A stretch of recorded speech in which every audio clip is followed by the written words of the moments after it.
Will the Teller of Tales, a new terrifying form for Loki, the god of mischief, spell death and destruction for Thor? Well, let's hop into the pages of Immortal Thor issue number 3 and find out together, shall we? So then, picking up directly from where the last issue left off, King Thor had earned the wrath of Turnus, the Utgardian god of thunder who vowed to destroy all of Earth in order to usher in a brand new age of old gods. Thor had ever so briefly managed to postpone this final conflict, only for Loki, Thor's sibling, to make a very strange and very cryptic bargain with the god of thunder. Basically, Loki said, "Do you trust me?" and in doing so, assumed a form we've never seen before, the Teller of Tales, apparently a very terrifying Loki form that Thor actually remembers from his long lifespan. It was after that Thor just kind of fell asleep, but not just any sleep, he fell into the Odin sleep. You'll remember that King Thor had stretched himself very thin in that battle with Turnus, and now he's been asleep so long he's grown a full beard. Naturally, Thor is horrified, figuring that Turnus is taking his wrath out on planet Earth right now. But from there, things only get stranger. You see, Thor doesn't actually recognize any of the planets or stars around him, meaning that Loki has taken our hero somewhere else in the galaxy, somewhere he's never been. Loki's tricks don't end there either, as they say that they have bound Thor here with an Old Norse rune, an inverse of an old traveler's rune, meaning that Thor is basically stuck here at the mercy of his evil sibling to do God only knows what. And you know, Thor doesn't take this very well at all. In fact, he has a full-scale freakout, destroying most of the lush planet with his lightning. Though in a very nice bit of growth and introspection, Thor just essentially has this internal monologue with himself where he goes, "Wow, that was really stupid of me. That was super unworthy behavior." Normally in the past when I've done stuff like this, the hammer has either gotten really heavy or my dad's spirit yells at me from beyond the grave, but I guess it's up to me to punish myself this time around. To pass the time in between Loki screwing with him, King Thor decides to do a little bit of light crafting. He takes his famous iconic helmet and hammers on it with Mjolnir until eventually it's a blade sharp enough to shave with.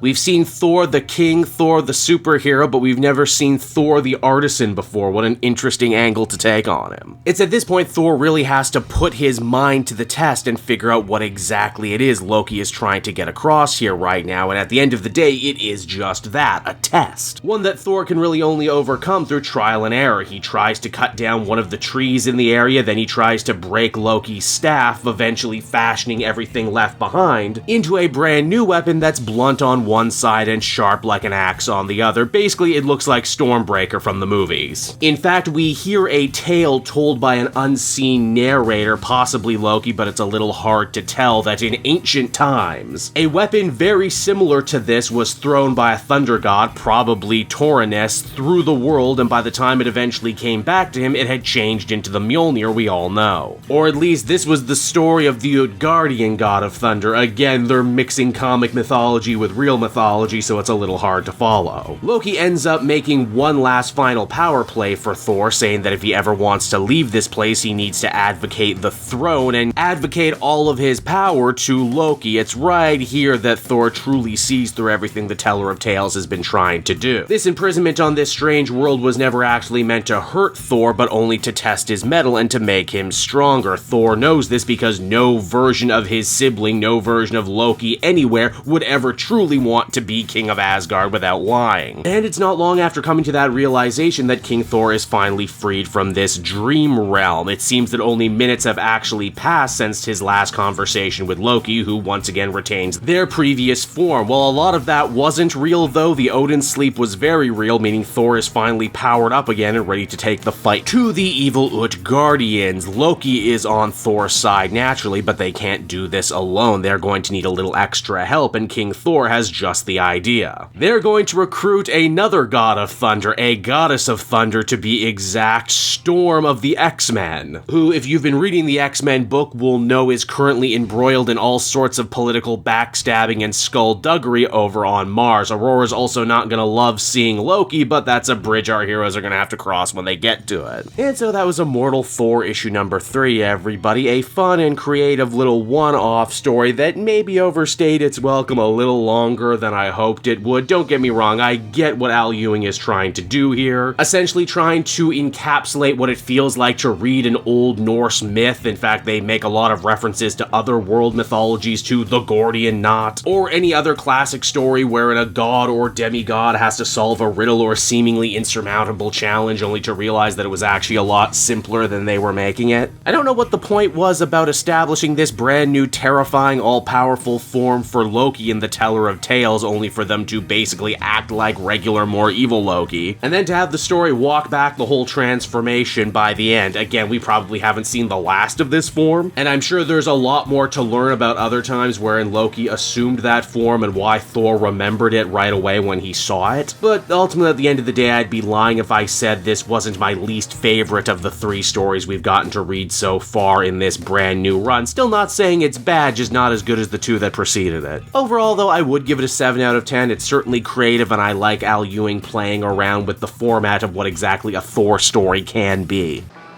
Hey there everyone, it's your old pal Cape Joel again, thanking you so much for watching to the end of the video. I hope you enjoyed it, and if you did, why not check out my Amazon link down in the description. Yes, that's right, the Cape Joel channel officially has its own Amazon storefront now. You can pick up a comic or anything else for that matter, and if you did, you'd really be helping me in the channel. So with that out of the way everyone, I will see you again next time. Bye-bye.